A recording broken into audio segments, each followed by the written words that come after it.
Oui, bonjour, bonsoir. Ko saɗi mon ko tooli ko mbeyati hewtude ɗo. Wow. Déjà 4 personnes. Ça monte vite, hein. Yawde tinna no.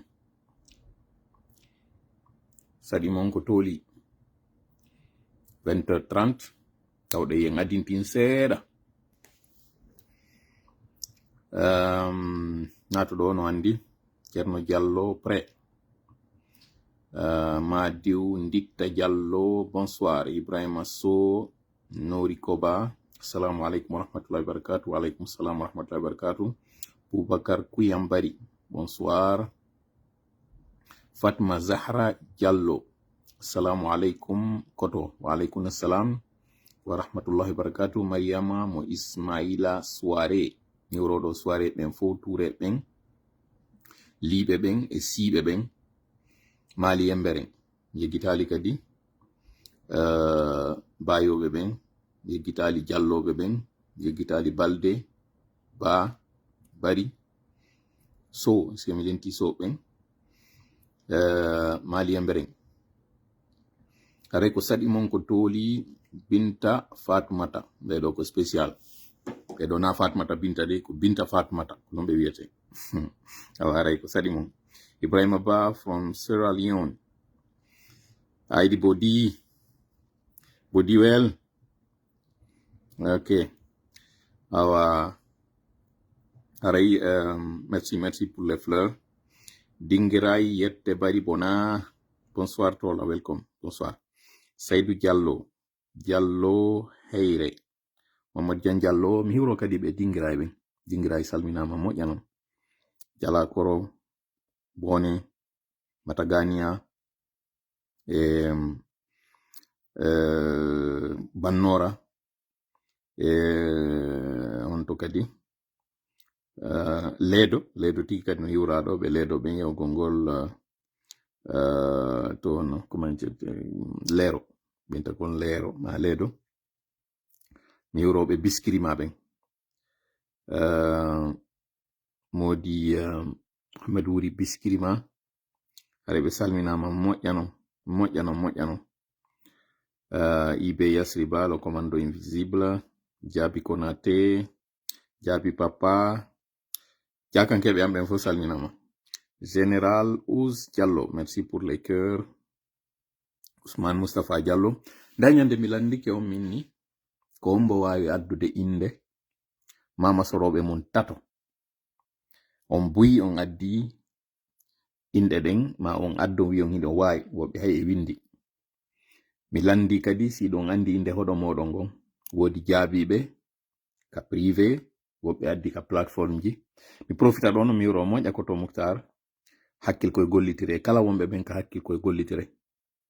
numéro 1 numéro 2 numéro 3 mi sikki ɗi e joni ha numéro 6 mi anda ko jel chiffre o mais haray koto Moukhtar a hiwrama moƴƴano ɓe telimile ɓen hiwrama moƴƴano loopi kompeta guguje manga kulung coñcan on to kadi mi anditi ɗo Sare Kali Kallamban profita ɗum hewro kadi Kallamban dongol tuma Jaga Hore Wuri Wansan Timbi Tunni Hore Paso Timbi Madina kañum kadi fop salminama haray ko wonde waɗirde ɗum ɗo ko annatan tan ko yimɓe ɓen yoɓe aro dañande ko mi landi on ɗo mi arta e muɗum woodi adduɓe yewti fi mawɓe muɗum particulièrement mi hiwro ɗo haysi jogaki permission ɗo taw woɓɓe rewɓe kañum koto Moukhtar addanimi mi jogaki taw permission on andugol ngol siko ɓe addiri siko fiyam yewtu fi mum kono ɓen ɗon ɓe yehi ha jowo ha jeego sinam fayi ɓe yewti kadi moƴƴa fi muɗum ko andaɓe kadi moƴƴa mokobaɓe kadi kummaluɓe donc andugol an ɗi live ji an hino ndaare no heɗo ɓen mokobaɓe sifa ɓen hino hewtanami nokkugo ko ɗum waɗi simi landi ɗum mi ara e mum par ce que aray woɓɓe sikkay ko wonde wadde ɗo ko ittidirgol tungula no mi wiiri noon si a anda honto fokkituɗa tefu anda honto iwɗa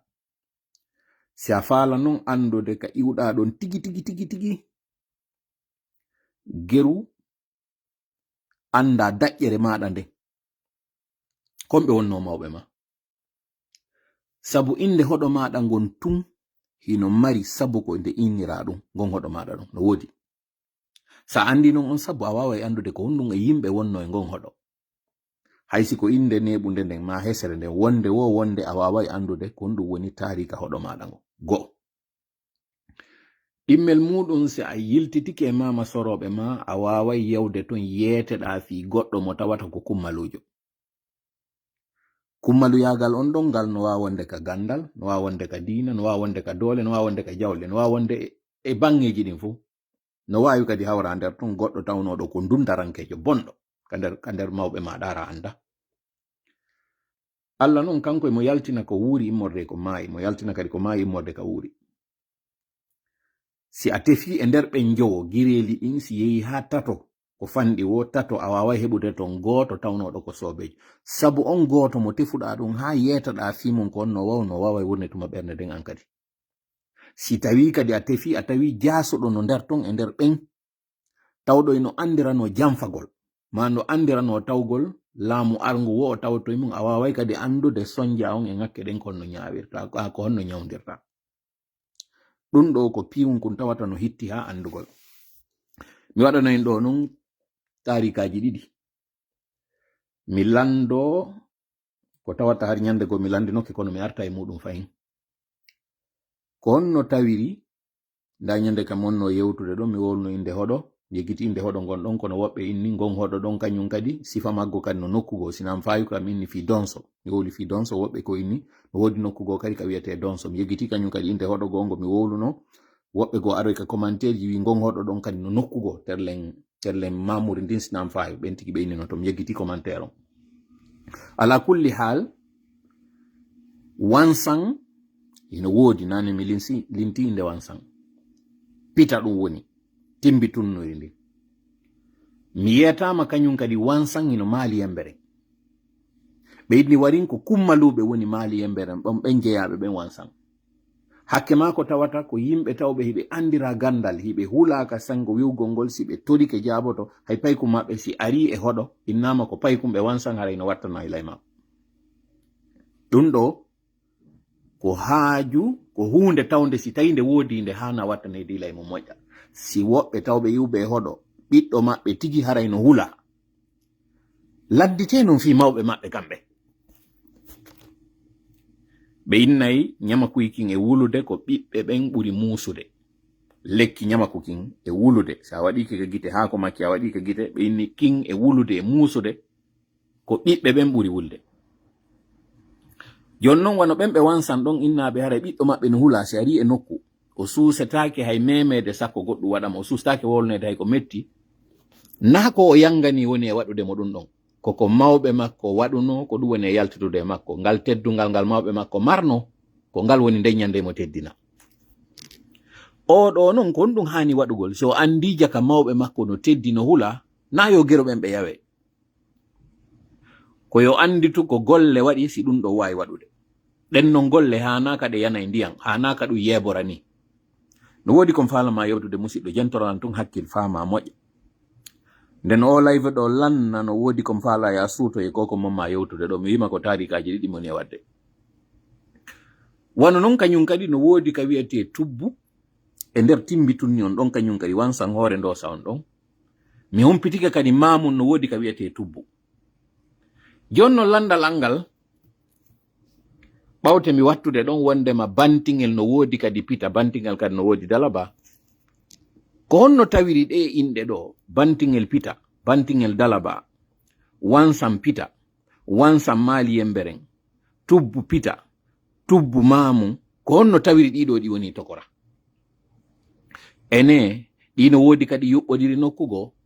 mi lando ɓen senornoɓe on audio ɗon yetilan fi mamaɓe maɓɓe ɓen ɓay hiɓe tawa e goɗɗo e ɗi koɗoli ɗi mi yewti ɗo fi mum ɓe tawa e muɗum yarliɓe andi ko honno tawiri ɓen jeyaɓe ngon hoɗo ɗon e hoɗo maɓɓe ngon kamɓe ko honno tawiri ɗiɗo ɗi woni tokora ko mawɓe iwnoɗo yehiɗa ɗum ɗo are mi landike ɓe kamɓe ɓe anday ko kamɓe woni homɓe miɗo yiɗi no ɓe senorno non ɓe jaabi ɗum ɗo e nder audio yo ɓe seno kañum kadi ɓe laɓɓinana en ɗum ɗo ko honno tawiri goɗɗo e ɗi koɗoli tati ɗi mi wiɗo ɗin inɗe muɗum woni tokora kono hina e nokku goto woni kono ɗum ɗo woniri mi suuta non e ɗi tati ɗi mi wimanni ɗo mi suuta ɗon bantingel ɓay ɗum ɗo miɗo andi seeɗa fi ɗiɗo bon luttuɗɗin kadi miɗo andi ɓay miɗo jeeya e goɗɗo e majji on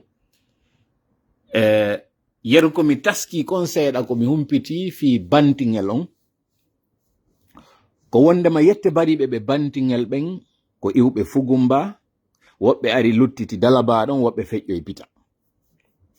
joni noon ɗen andi Fugumba hino tawa e ɗen diwe ɗe tawata ko kummaluje ɗen fewndo Fuuta wiwno ko Fuuta joni noon mi waɗa ɗo pause mi lando onon ɓe bantingel ɓe woni ko bantingel Pita woni ko bantingel Dalaba woni ka bantingel ka woniri wono wawa wonde kadi ara tammono ton konno nden inde bantingel ardiri hiɗon geli ko honno tawiri bantingel on innama bantingel ko ɗum waɗi siko bantingel wiya ɗo yon jaaboyolan ko tawata ko tarika kon fahinka mi woni e landade ko mi wattora ɗon ɗiɗi kirɗuɗi ara noon e majji yeetiɗo lan on ɗum o inni o anda inde nde moƴƴa kono mo andi tun do wata sattire ha an mo bantingel nangodiron piiro bantoma par ce que si o bantike ma ñalde waɗay ɗum ɗo ko ɗum o wimi omo mi yewtifimo o inni o anda kon ɗum firi bantingel kono ka o andi tun do si a nangodire mo bantingel ko satti ɓiɗi o taw gerdo o bantoma ɓay so bantike ma ñalde waɗay ko ɗum ɗon o wimi go'o immel muɗum omo mi yewti mo bantingel o inni mi bantingel no mari yettoje tati yette bariɓe e yette jalloɓe tawɓe e maɓɓe no yalti kanɓe kañum kadi si tawi yette bariɓe ɓen innama ko Fugumbaɓe iwi ɓe ari ɓe daaki Dalaba woɓɓe feƴƴoy Pita o inni mi yette jalloɓe ɓen hari hino tawa e maɓɓe wiyeteɓe ɓe nayɓe ɓe ndinayɓe jeeyaɓe e ɓen mamaɓe wiyeteɓe mama ndinayɓe ko ɗum noon ɓe innirɓe ɓen ndinayiɓe ko andiranoɓe non tawnoɓe marino dingiraji nayi ɗin dingiraji nayi hari ko janɗuno kon ko mawnuno kon hakke ma ka mawnuno kamɓe ɓe marno hari nagge tawnoge hari galaɗi muɗum ko janɗi kon ko janɗi kala ka ngel nagge arno nayi luttuɗɗin fof jokkayno nge hari nge waywa ngel nagge mooɓo e nayi go ɗin non nayi sifa majji ko Burundi yi'oto andi ton noon koye posungoy mi woni e Rwanda ko ton ɗi heɓoto e Tanzanie ko ton ɗi heɓoto Kenya ko ɗon ɗin nayi sifa ɗin heɓoto Uganda ko ton sifa ɗin nayi heɓoto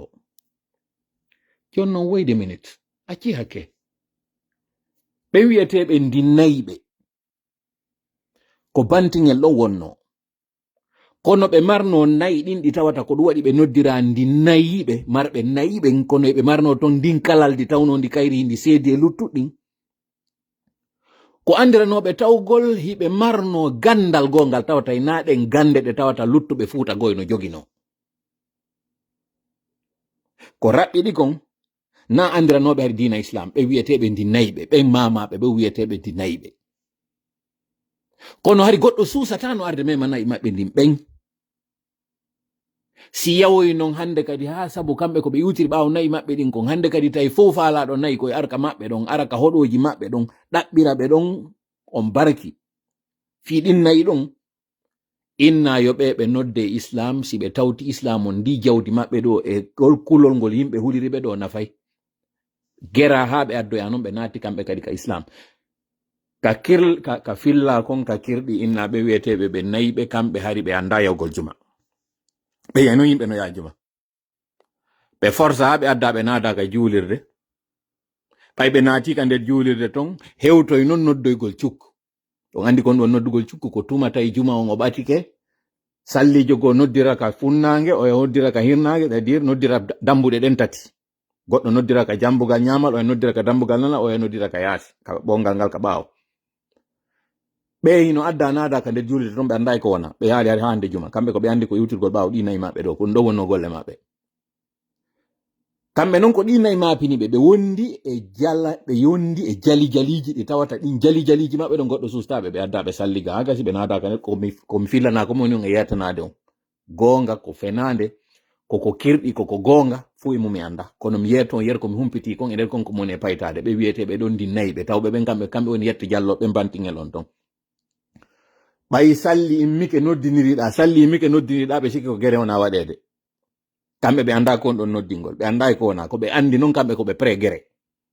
mawɓe ɓe wi parfait dogiri yalte ɗo e salli immoɗo atta e kamɓe ɓe ni bob ɓe huɓitama ɓe waɗi parfait ɓe dogi ila fali ɓe ɓe jokkito ɓe adde ɓe yete kon on principe on si ɓe tabiti e ɗum ɗo hino yalti e maɓɓe ɓen tawɓe ko kummaluɓe ka gere ɓen tawɓe ko honno mi wiyata ɗum ko kalaldi ka sengo jawdi e ɓen wiyeteɓe nayiɓe no yalti e maɓɓe ɓen tawɓe ko lamɓe no yalti e maɓɓe ɓen tawɓe ko soldasiɓe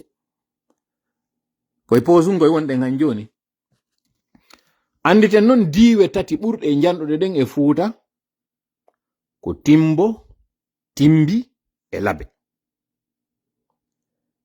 no ton ɗe yasu diiwe ɗen ko ɓe inata kon ko honno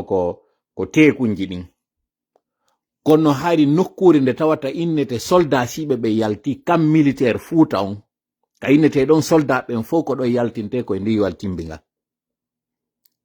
diwal Timbo ngal koye ɗon wonno kañum kadi diwal tawngal ko fi administration on fi laamu ngu diwal Labe ngal ko ngal ɗo wonno diwal fi gandiroɓe ɓen fi cernaɓe ɓen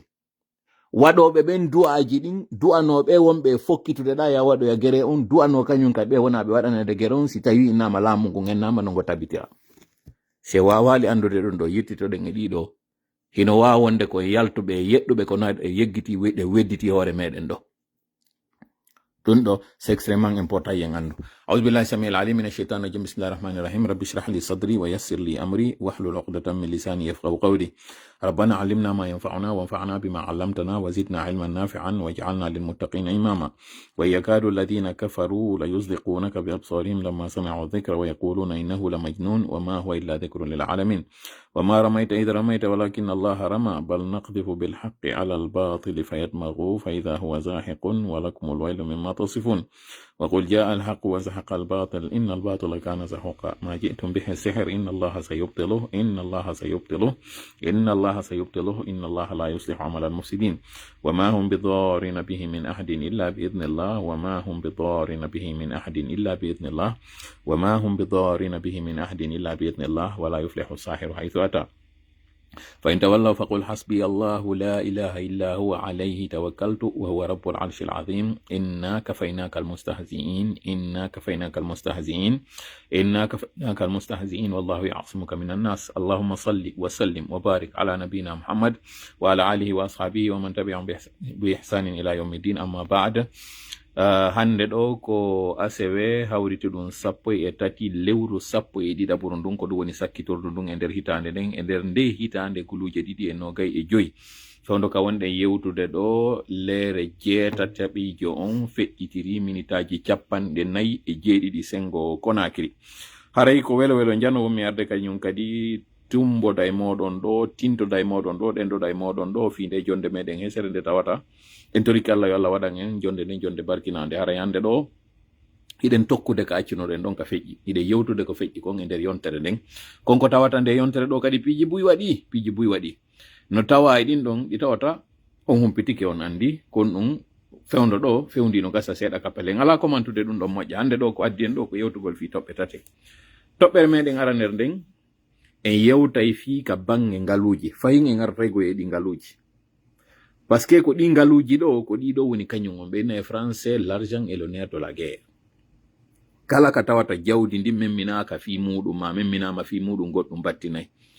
kon to fewndi ɗen ka bange ngaluji kon to lagine fewngi tigi ka bange jawle ɗen kon to fewndi ɗen wattane yila de e fiɗe jawle sabu ko ɗe ɗo wonɗe wadde du'aji fi muɗum ko ɗe ɗo tori ɗen Allah taw yo Allah jattitiɗe ene non ɗi du'aji meɗen hara ɗi jabaki hara en anda hiɗen jooɗiɗo eɗen deƴƴi yarlita wono landa ɓen waɗugol o horugol hiɗon horude waɗugol o istighfar insina gongol tuba rutto ko Allah eɗen wadde ɗum jumaji ɗin hiɗon huɗude ɓe on heɓay non jaaba wongol goɗɗum e muɗum ɗo. Sabu toɓɓere ɗimmere nden sen iwti yewtugol ngol fi jawle ɗen e yewtay ko ɓe woni wiide ɗo campagne kon to ɓe fewndi e saherno yewtede fi Serelak kon to Serelak on woni Serelak on deƴƴino Serelak on deƴƴi dey kono ɓay Serelak on deƴƴi woɓɓe goo kañum kadi innuno wo ko honno ko les conformateurs ko les déformateurs ko les perturbateurs ɓen ɗon kañum kadi ɓe immino inna ko ɓen ɗo woni arde non hande kadi kiwlo UFDG ko ɓe ɗo woni arde tabintina non wondema ɓe jaɓiti jullere nden. On andi mi nangi benja mi acciti benja ɗi jokkodiray ɗiɗi tongodirta few. Président Aliou Ba wi ƴulɓere nden hina cifagol nden woni kañum o wiwgol mi cifike ƴulɓere ɓe anda ɓe ƴulɓere ko tuma goɗɗo huɓɓi kembure nde wojja coy ko ɗum ɗo wiyete ƴulɓere argol wo cifo ƴulɓere mo kala no wawi waɗude kono tuma cifiɗa nde jogiɗa nde ko jogagol nde on ɗon senda sabu jogagol nde on e sumugol ngol liɓande kañum kadi aray no jokkodiri. UFDG LPG ɗa wawi arde go inna a jaɓi parti on ɗa wawi arde go inna ko a lanɗo parti on ɗa wawi arde go inna aɗa mari doole kono jogagol yimɓe UFDG ɓen yimɓe RPG ɓen no wawi wa jogagol nden ƴulɓere ɓen wiwnoɓe waɗi ɗum wiwno ɓen kamɓe ɓe ɗowtay lanɗon ha ɓe hewta kon to ɓen fewndi déformateur réformateur conformateur perturbateur kon to ɓe woni fewndo ɗo ɓe deƴƴi dey ko honto fewnda mi yeeto on fi ɗum ɗon ko honto fewnda sabu o yiiɗo njuuri ñaaki no yenne modi njuuri ñaaki ngodi njuuri ñaaki yennama de balɗe ɗo oyi ndaari sukaɓe pay koye ɓiɓɓe taniraɓe makko yalti yennimo ɗo ɗum no yurmi ɓe kono ene hara ko ɗan o ƴooga hibbimo kaako ko o faggiti woni ɗum ɗo Allah on daali baada ausbillahi mina cheitani rajim hal jazaul ihsani illa al ihsan yarli no woodi ko yoɓitire moƴƴere sina moƴƴere kadi awa par analogie kañum kadi yarli no woodi ko yoɓitire ko boni sina ko boni kañum kadi fi kala Allah on ko wi se waɗama yen accu yen muññu enen accen ɗon kono noon o wi sen yottike kañum kadi bona kono en accude ko ɗum ɓuri moƴƴude ene kañum woodi njuuri ñaaki ɗo hino habbino goɗɗo gon ko tawata hina sifa ɗum ɗo pullo fuutan wi wo mo suɓali ka jooɗo immo ɗon to en ñooge ene na on ñooge noon hande ɗo woni heɓude ɗole tawa e siwde siwa mutaki taw ko wowlɗen ko mbaɗi ala nanude heɓino hewti noon no ɓe nanira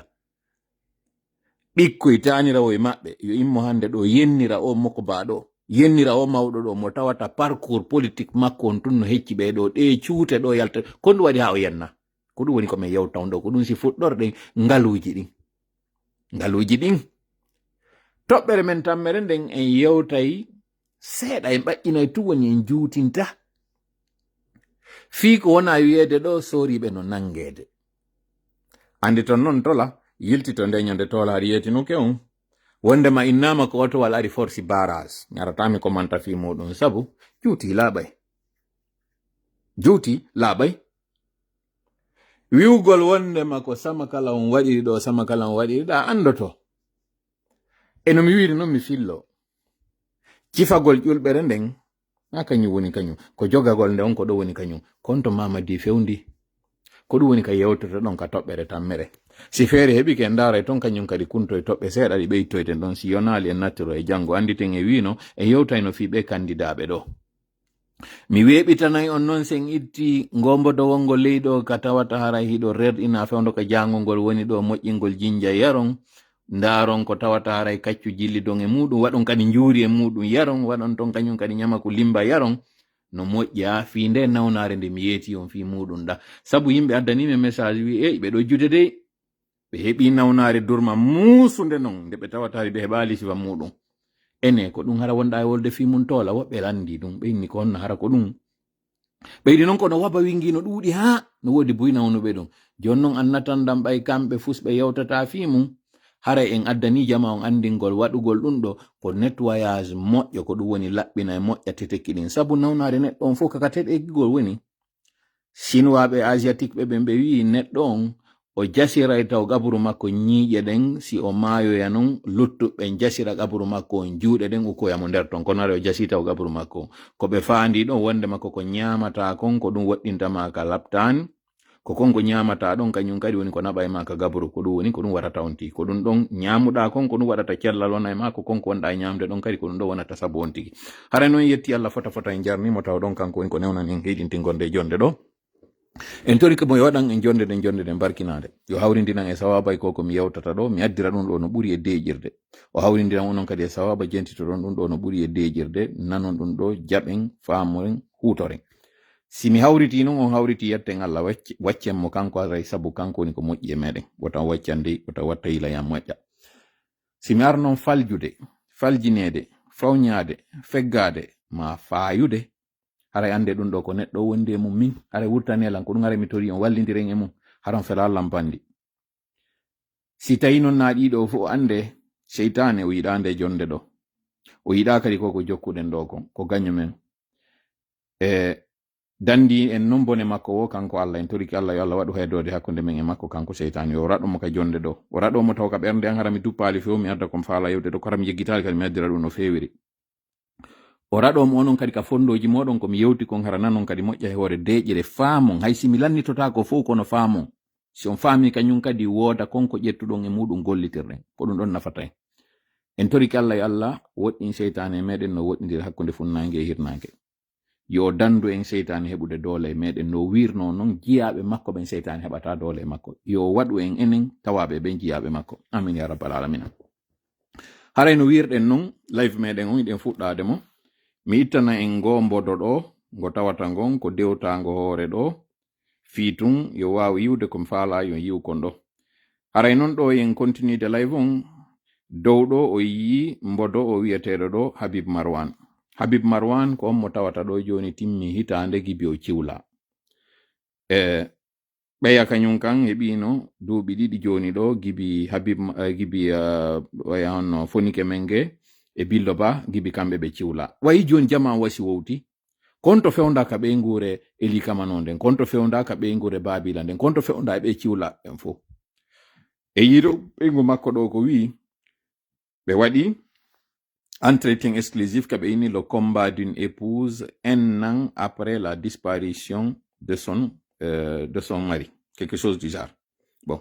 de toutes les façons na ɗum ɗo woni le plus important komi faala yaltintinde ka yewtere ɗo ko andintingol ɗum CNRD na yen jooɗo acciden ɓe hoore maɓɓe na yen wa'u wasi ara e CNRD ko faala kon feƴƴi hande ɗo o sonnajo ɗo mo tawata o jibini e nder modi makko ko ciwla ɗo kon déjà mo marno bobo tawɗo sella o jibini kañum kadi tawi ko ɗimmoɓe makko journaliste ɓe ɓen arata wallitomo no o bobo ɗo fembire haray wallitiɓe ɓe nde ɓe ngure ɗo ɓe weltanama moƴƴa kono hani no hande ɗo yen anditu o sonnajo ɗo himo hana wallitede moƴƴanon e bangeji ɗin fo sabu komo anda woni anda kono gurdan ɗal lagine fewndo ɗo ni hay on wonɗo e gollude hino maapi o wonɗo e yaltude bimbi kala ya heɓoya goɗɗum artira oɗo no maapi jonnon oɗo naka sengo kam mbuuɗi tun taw oɗo mari maapunde ɓe ɓiɓɓe makko ɗiɗo ɗo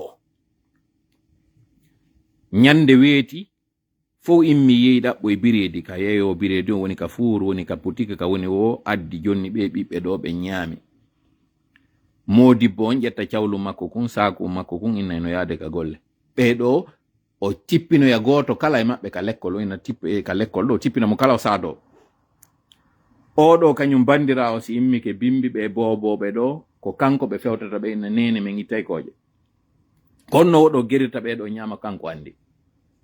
wallingol ɓe taw kanko andi konno woni e wallinirde ɓeyɗo kecco marɗo kadi kum bobo kañum kadi taw kunno mi wiri en ɗo ari kum sella ñande goo waɗanino en poste ka o andi ni o bobo makko nawni e kanko e ndu reedu makko ɗo immi e ɗin barage on tuma wodnoɗi konakiri o dogini ngal o to alhimo saawi o naɓi o bobo ɗo ka laɓtani ɗi dakkali ɗo ɗum hajaka e majji kamɓe ɗum fus waɗali ɓe ɗum waɗali sabu ɓe inna modi acciten ɓiɗɗo o mo acciten modi o ɓe waɗali ɗum kono Allah o gonga sakkoɗano mi arta e makko kanko sonnajo on oɗo si yehi sodo yibiredi addi no gerdiri wahaɓe ɓiɓɓe mo ñaamiɗo ɓe nawnima ko ɓe woni wo ñallal makko ngal wawa sifa ñallal ma e ñallal am min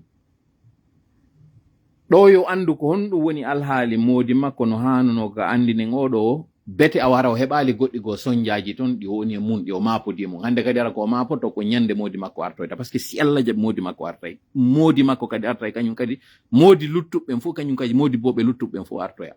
billo ba babe makko faatike e nder konko tawata kon himo joga fonike menge yumma makko faati fewndo ka wonno taw ka kaso o yalti ɗum ɗo waɗali sabu o accitiri cippire ngon o continue kadi cippire ngon ɗum ɗo fof ɓernde kañum senerde walaki ɓe jokki han joni ɓe sonja ɓeɗo kono ɗo mi faala wiwde jama hiɗen toriɗo jama on yoɓe waɗu horugol ngol woɓɓe waɗi woɓɓe waɗali waɗuɓe ɓen Allah jarama en weltike e yetti Allah en weltanike ɓe kamɓe kadi konko ɓe waɗi ɗon ko ɓe waɗali ɓen ɓe haɗali wongol ɗon tum ɓe waɗali ɓe faala son singol woɓɓe go ɓe inna ɓe wata on waɗu ene onon hiɗon sikka ko horugol ko ɗum ittata mamadi sengo goy ɓe mari gonga wondema ko doole ittata doole kono mi lando on ɗo question wonɗo très simple laamuji waɗɗi ɗin fof lagine ko laamuji jelutay ko doole ƴettaɗi iwi se fuɗoɗen taw portojo on fiyo colonisation on iwu nan sifa no Angola waɗiri noon nano sifa Mozambique waɗiri noon nano sifa Guinée Bissau waɗiri noon ene waɗɗi ko yimɓe ɓen immi jonnidiri juuɗe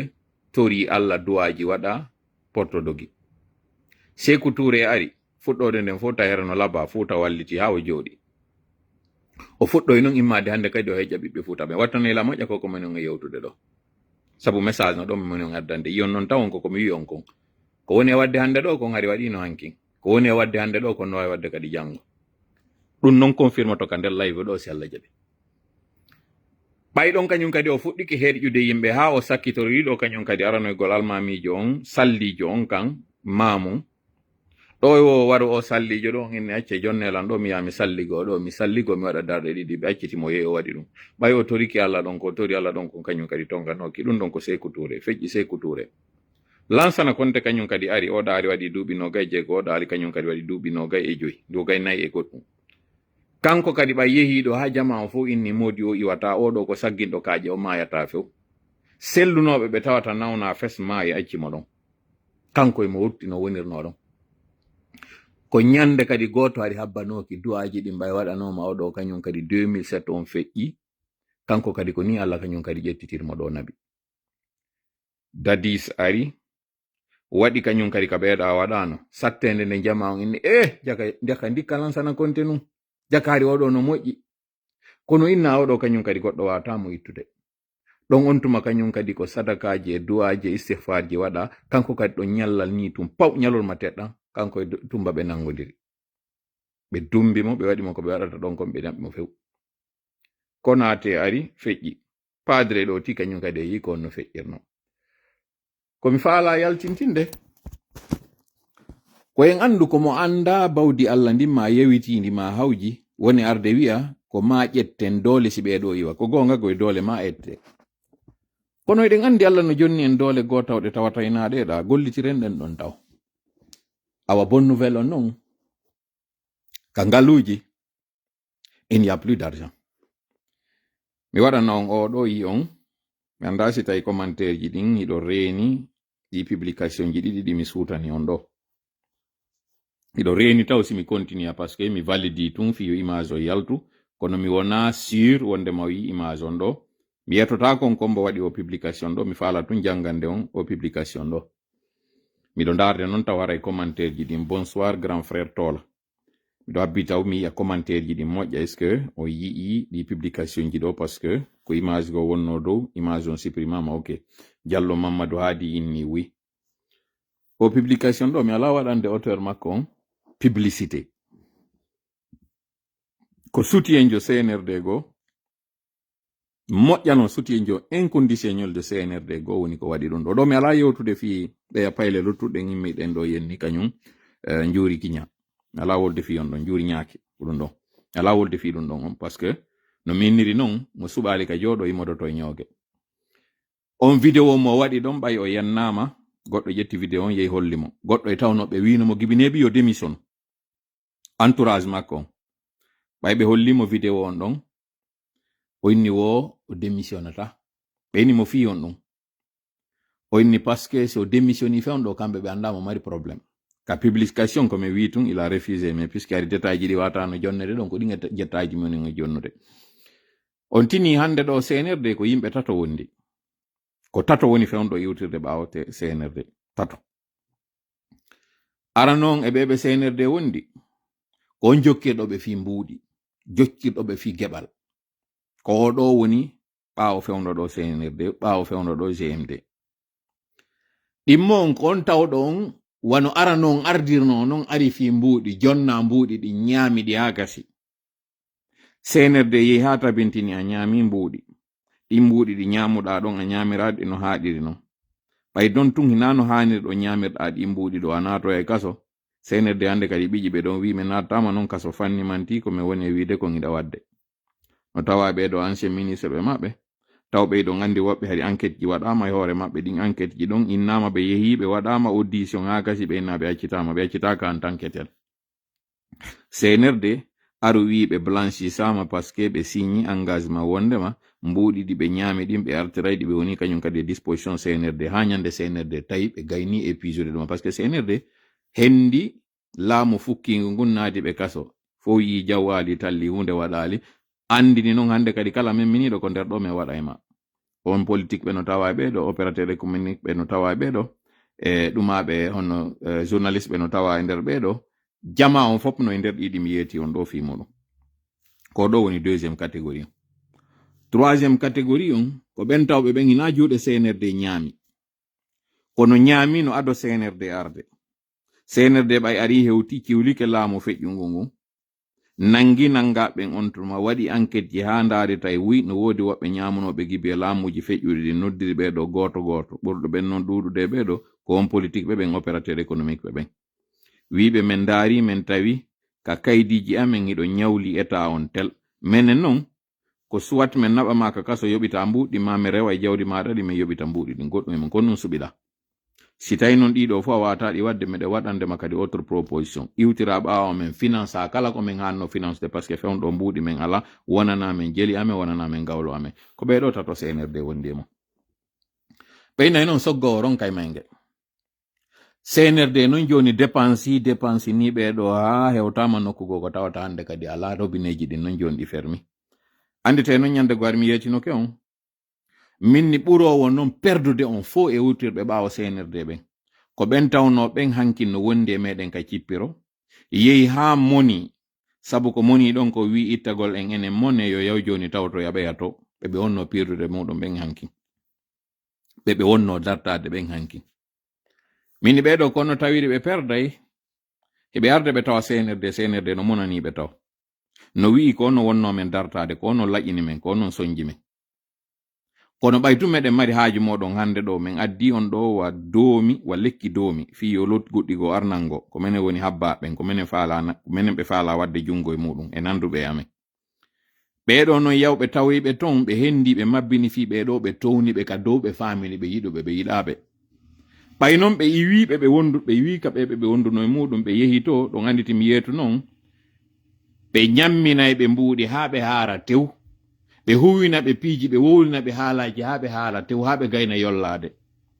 ñande ɓe memminoyi noon hande kadi yoygol awɓe yiltitade noon hande kadi ɓe wawa si ɓe jeeja en enen wawa si awɓe wurta woni koɓe bonnuno kon ko ɓeɗo ɓe adorta ɓeɗo noon si ɓe nangiɓe goto immantako ɓe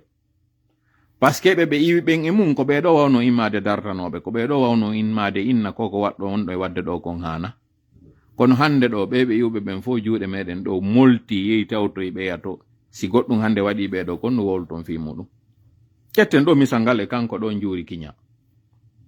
juuri ñaaki ɗin ɗo hande ɗo koko wona waɗede ɗo fo miijiteɗo siko 2010 fewndo innano ɗo nanganoma onada kasa ko jelo wallitimo fewndo ka wonno ka jananiri ko jelo wallitimo hay fewndo hotiti lagine fewndo heɓuno fewndo ka o gracia on warti lagine ko jelo on dutuma wallitinomo ko njelo waɗuno on tuma wi'i ko toñaɗo ko njelo kañum kadi fof wonno immade dartano miɗo andi fewndo kam yaltayno ɗo mi yewta fi makko wonnoɓe immade ara inna nono ko victime joni tan nangu wowlgol e makko hande ɗo noon ko wonɓe takko makko tigi waɗi mo wiide Modi a hersinimen a heɓi mbuuɗi ko gonga a heɓi maga mo innama an kadi a hewti niveau ma a hewtali a woni premier ministre kono hande ɗo tina aucune chance ya imite ɗo politique ma ɓeɗo ari ɗo gayni hande kadi tunindema gayni liɓudema few a wata a nafata lagina a yata à l'international nafa e hunde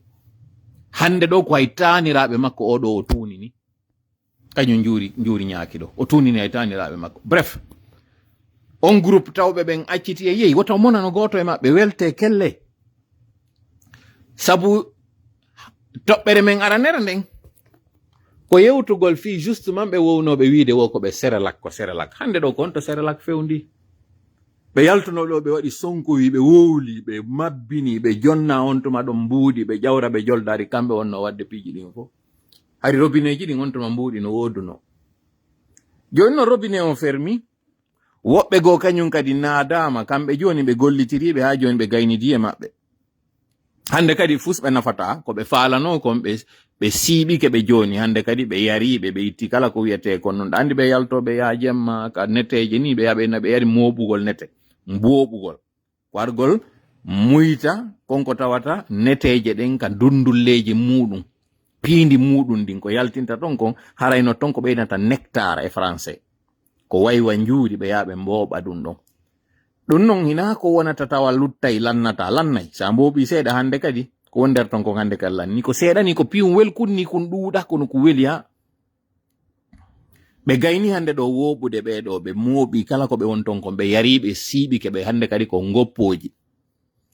joni noon ɗi goppoji ɗo ɗi wata yaltude ɗi wowla par ce que si ɗi yalti ɗi wowli koko mi wiwno kon ya quelque mo aminni on ninsoyay koko wona ɗo waɗinede ɗo on ninsoyay ñande tay ninse gasata onon noon ko onon ɓurata heɓude ko ɓuri sattude kon par ce que on suusata yaltude wowlon ko tawno hanki on tuutino on wata wowlde ko raɓɓiɗi kon ɗon chapitre on fiwata en juutimo o yii yontere feƴƴuno nden ɓe wowlan nden fi affaire poron alhamdulillah rabbil alamina de lendi sinami fawi o yii ka tijjan la puissance ƴetti ɗon opérateur ɓe wonɓe naɓude otoje sengo Belgique naɓaɗe Afrique belgo malien kaw interviewe ɓe yoɓe yewtu sonjaji ɗi ɓe yaɓe ni hande kadi woɓe grévi même si je comprends pas kono ɓe grévita parce que grève ko contre employeur joma min ɗon noon fof mi yalɗon hay goto maɓɓe on ɗo e grève de ɗum bref ko ɓeɗo wiwno ɗen yoɓe accirni importation yoɓe accirni yoɓe darno taw leydi ndi camion war hal mètre linéaire ko 580 hari yarayno ka ko 680 non pardon 580 hari oto wal yarayno si je ne m'abuse 580 non pardon 580 euro wonno mètre linéaire camion wal hande ɗo sinami fawi ɓe ɓeyditi 200 euro e hoore ɗin 580 ji hande ɗo mi sikki ko 780 woni mètre linéaire kon ɗum waɗi ɗum ko parce que compagnie maritime ji wonɗe naɓude ɗi laggine ɗi yeeyi ɗi heeɓi perte ji ton ɓe yeeyi ɓe heeɓi vol ji ton ɓe yeeyi ɓe heeɓi inconvénient ji ton joni noon ɗum ɗo koɓe yoɓitirta ɗum ɗo koye hoore jama on koye hoore wonɓe wadde ɗi activité ji ɗo même si ɓe yalti ɓe ni sur restari on joni aw ɓe ɓeydi margin ɗum ɗo ɓe darde no ɓe séduisira on kañum kadi fi on ƴettu noon kañum kadi addon parce que koko mi wiwno kon c'est pas en cassant le thermomètre qu'on va faire baisser la température. La fièvre ne va pas baisser pour ça. Na parce que ɓandu goɗɗo wuli o ƴetti o maɗɗike hollukun température on ƴawi na bon joni o mi lanci kun sim lanci kun ɗuma on tippoto joni na ɗum ɗon tippotogoy ka jogiɗa ɗon ka thermomètre o tippoto kono ka ɓandu tigi tigi température on fièvre on kañum tippaki senerde ko ɗum woni e wadde ɗo ɓe sikka noon ko goɗɗo ɓe woni e waɗude non seulement on no yetta ɓen ɗo darnedi leydi on nanali on yiyay on naniray autrement parce que mo nananali sirowo ceɓe nananayi soppowo pide jaɓe koye nafama wonɗo mi yeti kon ko mi importateur jo mi naɓayno oto mi exportayno kadi mi ittayno kadi piiji Afrique ɗon mi adda kono si yehi ha en tawi ɓeɗo si en waway gerdude e maɓɓe en odday kala ka mbuuɗi ardirta udden ɗeɗɗen ɓeɗo parce que koko wonɗen ɓe jonnude ko ɗum ɓe woni ñamude ɓe yiltitoɓe tuuta e hoore meɗen ko ɗum ɗo ɓe woni heɓirde doole ɓe yiltoɓe wariray si en jogike noon ɗiɗo joni Elon Musk ko marɗo kaaliseri moƴƴa noon kono ndaare ka o sortodira ɗo ɓayi o yeehi o sutaniɗo Trump ndare ka o sorta ɗon o yehi ha o ndaari o tawi ka woni heɓude o administration ko foda o nafaji ɗe woni heɓude o compagnie makko o hande ɗo ko woni e situde kon valeur boursiére makko ko woni e yanude kon dommage wonaɗi e waɗede ye otoje makko wonaɗi yeyde ɗen o tawi o suɓoto ɗo joni finalement o wakkili accitugol ko andi kon ko ɗum ɗon ɓuuri weeli accitude oɗole ko marɗo kalsi mo tawa e tatoɓe ɓurɓe marde kalsi on e hore aduna on fo e hore winderne si tawina kanko woni ɓurɗo marde on kono oɗo si jama o yehi ha tawi jiccinaymo ka leydi ha tawata hande ɗo yino ha fi makko accanoma wolede fof fi on ɗum konto ɓe waɗali guere fus ko piiji ɗiɗi ɓe waɗimo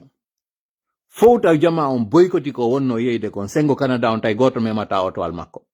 sengo États-Unis jama on kañum kadi tawɓe ɓen fop yiɗali républicain ɓe ɓen desidi memata otowal makko si ɗon anditi Trump tigi ƴettuno otoje makko ɗen addi waɗi promotion majje ka Maison Blanche soodi goɗɗe ɗon fi encourage gol militant ɓe ɓe soodumo otoje ɗen ɓe tawi ɗum ɗon tun kadi yonata hande kadi tawi otoje ɗen kadi dari toon ɓe ara ɓe tawaɗe toon ɓe bonnaɗe ɓe siifaɗe ma ɓe bonnaɗe piiji toon goɗɗe majje ɓe ara ɓe sunnaɗe kadi dari ɗon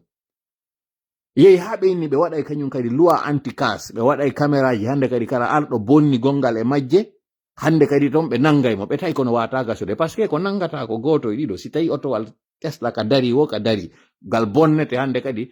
kala wonɗo e soode Tesla ɓe woti fuɗɗiɗe nattude hande kadi assurance majje on hande kadi noon fuɗɗi sattude ƴawa par ce que compagnie assurance ji ɗi nombre de fois ɓe noddete pour acte de vandalisme e hoore otoje ɗen tawi no ɗuuɗi ɓeɗo na finkari ƴetti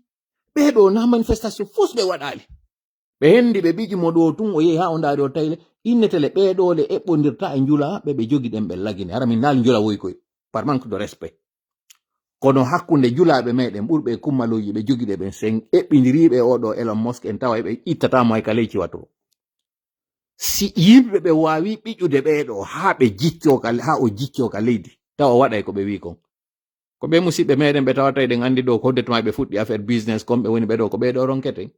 o CNRD ɗe cuute ɗo koye payi koye ɗo ɓe tawata fus ɓe jogaki ɗo hay ka ɓe ari ɓe fuɗɗi ɗo ngulamo ko enen ɓe yiyeyi bonde trésor ji si fuɗɗede justement non parlant de bonde trésor CNRD hakke mako maapori fi mbuuɗi on nani ɗo ka goɗɗo e maɓɓe to yalti inni joni ko diaspora on wona yeyede o obligation de banque ji ni mi ala juutinde yewtere nden ɗon kon ɗoni bonde trésor kon ɗoni obligation de banque kon ɗoni ɗin ɗon fof ɓen ala en yewtino fi ɗum ɗon o ko woni ɓay tun hande kadi wonɓe lagine ɓen commerçant ɓe ɓen ala sodde juuɗe maɓɓe yimɓe ordinaire ɓe ɓen citoyen lambda ala sodude ɗinɗi ɓe waɗi ɗon mbuɗɗi manki hande kadi ɓe fewti men mene wonɓe ɓen ka jannaniri yo men sodanɓe ko ɗo noon min habbino on ɗum ɗo fof kon ɗum yoni on e yetorde jama ko yon andu ɗi duwaji ɗi wonɗe waɗude CNRD suuɗay tu woni kono mi yetike on tampere e hettare e feetere ɗiɗo suuɗota ko si ɗi ari tun ko gerɗa o ko gerɗa ɗi yaltitay CNRD suuɗi on ha haɓɓitike yedday fennay me mene wonɓe yaltude inna on mbuuɗi ala ha hande kadi ɓe yaltay ko ma ɓe yaltay kene bonne nouvelle on noon ko on ɗum o yiiɗo enseignant ɓe ɓen ko memmini e nder yontere nden ɗo kon manifestation ji ɗi waɗɗon ɗin ɗa fop waɗa ɗin fo e nder saare nden mi wowlani noon minni CNRD suusatano immade riposta fi on nu Mamadi so yi o ala yaltude ka pale ko yimɓe woni e yaltude sonkana mo ƴawrana mo joldana mo waɗana mo koko woni e wadde ɗo kon fu ingi bruit mo andi so yalti hande ɗo mi defiyamo noon hande ɗo mi wowla ɗum ɗo e français Mamadi tu vois c'est tu dis que tu es quelqu'un de très courageux c'est possible hein? Tu peux être quelqu'un de très courageux tu as dit c'est nous qui sommes allés à la mort oui c'est vrai parce que c'est ton unité qui est allée à la mort c'est vrai ça on peut pas le nier mais il convient quand même qu'aux yeux de l'histoire qu'on rétablisse certains faits et qu'on informe les gens ce qui s'est réellement passé. Les faits et rien que les faits. On a tous suivi ce qui s'est passé au Bénin. Il y a celui qui avait protégé la présidence qui est sorti, quand il était l'invité de Christophe Babouvier, qui est revenu sur le film de l'événement pour parler de ce qui s'est passé. Comment est-ce que les mutins ont fait d'abord des actes de diversion pour que la présidence soit à découvert avant qu'il ne fasse l'assaut. Toi aussi, Mamadi, c'est la même chose que vous avez faite. Vous avez fait des diversions à Kindia, vous avez fait des diversions sur les balles, en haute banlieue de Conakry, en faisant des arrestations, ça et là, pour que on se focalise sur un danger lointain alors que le danger était déjà dans le palais. Et puis, 20 ce jour du 4 septembre où vous avez décidé sur comment vous allez faire en attendant que les autres de M. Alpha Condé quittent le pays pour venir faire cet assaut. Et ce jour-là, vous avez brouillé les lignes. Pourquoi je reviens sur ça? C'est parce que, comme j'ai dit, les faits et rien que les faits. D'abord, pour t'interpeller toi. Ce jour-là, tu savais très bien que les chances de réussite du coup d'État étaient très minces. Malgré que tu étais soutenu par tes formateurs du côté de la France, l'armée française, qui faisait la liaison, qui avait brouillé les lignes, par l'entremise de celui que tu as nommé aujourd'hui au niveau de l'ARPT, Doumbouya. Mais, si toutefois ce coup échouait ce jour-là, tu sais très bien que ton option c'était que tu rentres dans l'ambassade de France et que comme on avait fait pour Toumba, qu'on t'exfiltre et qu'on t'envoie à l'étranger. Comme ce que ce tome-là a fait au niveau du Bénin. C'est la même chose. Pour celui qui veut savoir ce que Mamadi a fait, allez écouter cette entrevue. Dans cette entrevue, on explique que ceux qui étaient venus avec les blindés pour attaquer la résidence de M. Talon étaient venus avec des blindés comme toi aussi tu l'avais fait avec Michel Lama qui est venu avec un blindé lorsque vous avez eu la certitude que M. Alpha Condé était dans la résidence. À la présidence plutôt. Quand il t'a appelé pour te dire qu'ils ont été victimes d'attaques, ils pensaient que tu allais jouer ton rôle et que tu ne pouvais jamais être le danger dont il fallait redouter. Donc, le bon sens voudrait que tu expliques que tu n'es pas assez courageux, parce que ce jour-là, ni t'était ta ruse, ni t'était ta tromperie, ni t'était la trahison, ni t'était l'implication de cette puissance étrangère, tu n'aurais pas réussi ton coup. La preuve est là. Ceux qui n'étaient pas soutenus par la France ont échoué du côté du Bénin. C'est la même chose. Lorsque nous avons un poste pour dire que les meetings du côté du Bénin, c'est quand ils ont vu que tu as réussi, quand ils ont vu qu'un tocard comme toi peut réussir, qu'ils se sont dit, nous aussi on peut réussir. Parce que tout le monde sait que tu n'as pas le niveau. Tout le monde sait, tu connais toi-même que tu n'as pas le niveau. D'abord militairement, intellectuellement, rien, tu n'as aucun niveau. La preuve est aujourd'hui, tu te dis candidat pour une présidentielle, mais c'est des gens qui sortent pour faire la campagne à ta place. Tu es allé, tu as ôté la tenue, sans le faire publiquement parce que tu te dis le jour où on va te renverser, au moins que tu portes la tenue et que tu te défendes. Tu n'as pas annoncé ta démission au sein de l'armée pour ne pas que d'autres qui ont des velléités sachent que tu n'es plus leur commandant en chef pour qu'ils viennent s'en prendre à toi. En fait, tu as voulu utiliser le fait que si tu es un putschiste, mais au moins que tu restes toujours un militaire et utiliser la Légion française. Justement, parlant de la France. Lorsqu'il était question d'introduire dans ce chiffon que vous avez fait l'interdiction de la double nationalité pour tout candidat, sachant très bien que ta bouée de sauvetage, ton canot de sauvetage, ton garde-fou, ton parapluie, c'est la France,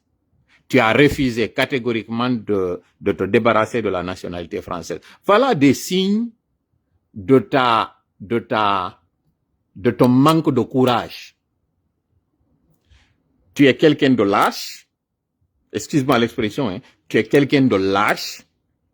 tu es quelqu'un de nul,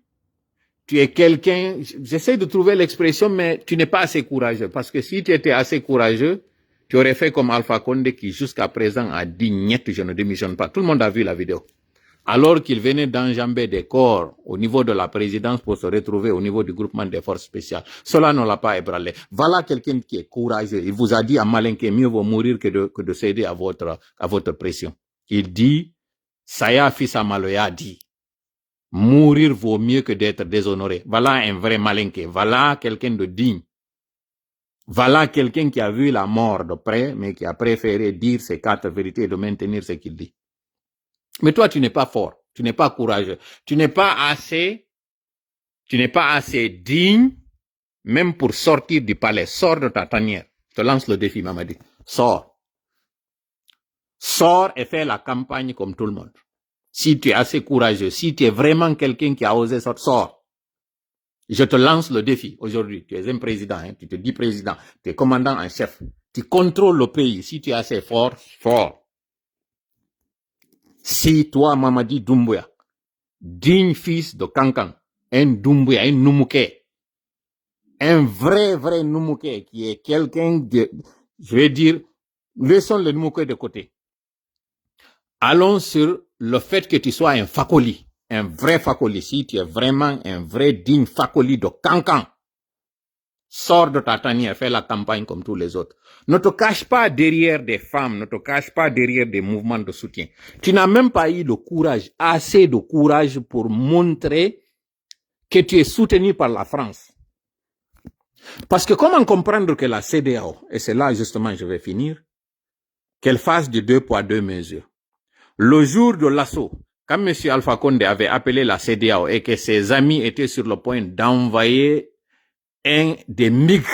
pour venir attaquer le palais, c'est en ce moment que vous avez utilisé Alpha Condé comme bouclier. C'est en ce moment que vous avez fait la vidéo que tu avais faite pour dire qu'il est avec vous. Cette vidéo était adressée à la CEDEAO pour leur dire si vous lancez l'assaut, c'est vous qui allez mettre la vie du président en danger. Voilà comment tu es quelqu'un de lâche. Tu n'es même pas fort. D'ailleurs, à l'image des autres coups d'État, tous les coups d'État faits dans la sous-région n'ont pas été réussis avec succès. Il a fallu par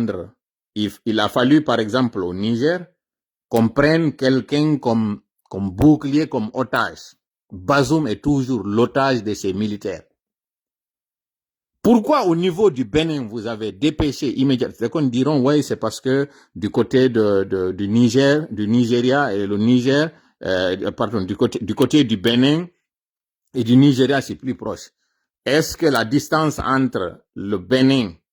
et le Nigeria est plus proche qu'entre le Niger et le Nigeria, d'ailleurs, qui portent les mêmes noms? Il suffit juste d'enlever la dernière lettre pour voir que c'est le même pays. C'est les mêmes peuples, les mêmes situations. Pourquoi Bazoum, on n'a pas pu faire les mêmes mesures pour venir au niveau du Nigeria pour stopper le coup d'État qui était là-bas? En fait, c'est ça votre lâcheté. Vous êtes tous des lâches.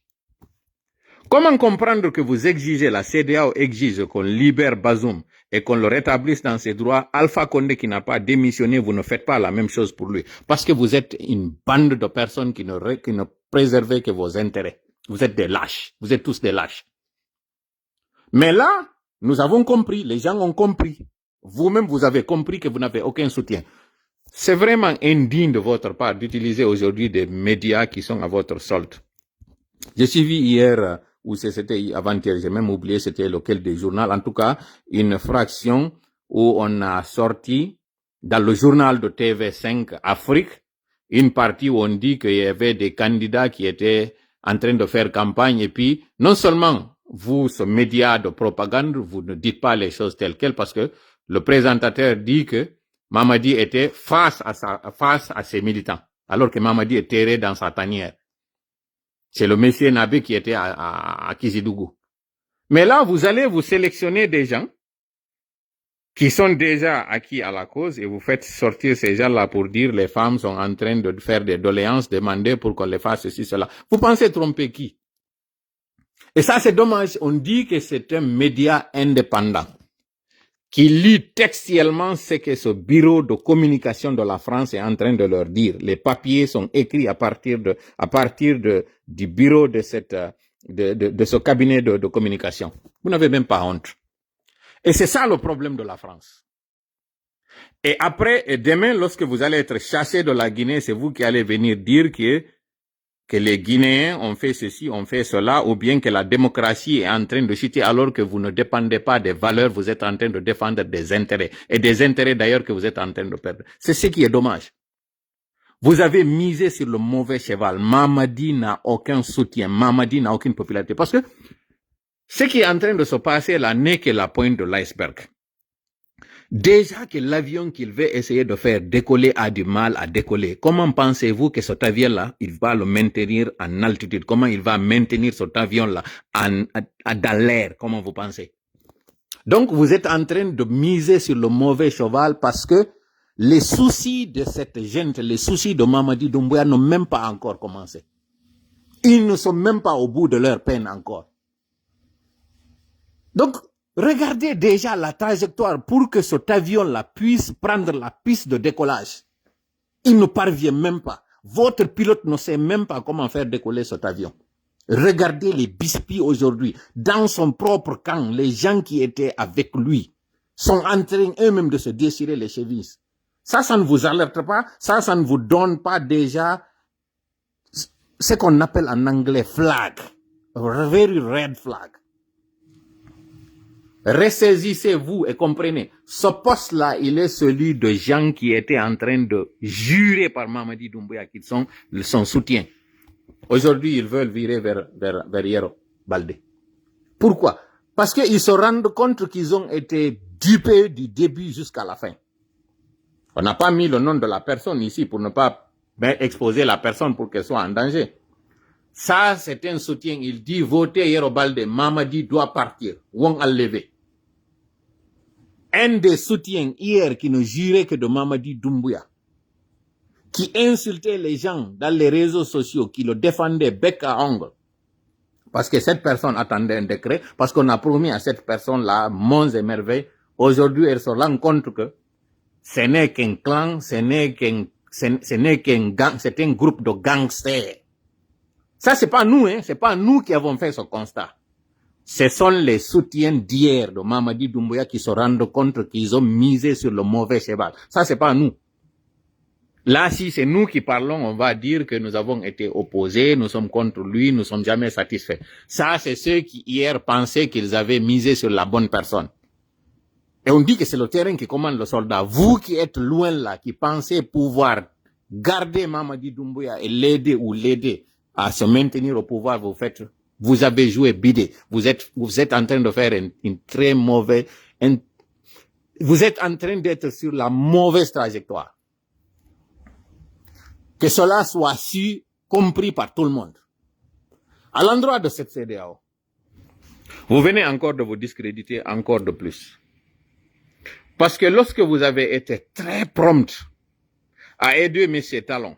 à rester au pouvoir, le même scénario s'était passé en Guinée. Pourquoi vous avez hésité à envoyer une force d'intervention en Guinée? Pourquoi? Parce que Alpha Condé ne fait pas votre affaire, c'est ça? Parce que c'est une question d'intérêt. C'est une question de Simandou, c'est une question de mines. Quand il a dit qu'il faut couper le cordon ombilical, vous avez décidé de couper complètement le ventre de cette femme. C'est même pas le cordon, hein. Vous avez décidé que cette femme porteuse, il faut complètement l'éliminer parce qu'elle a demandé de couper le cordon ombilical. C'est ce qui est dommage.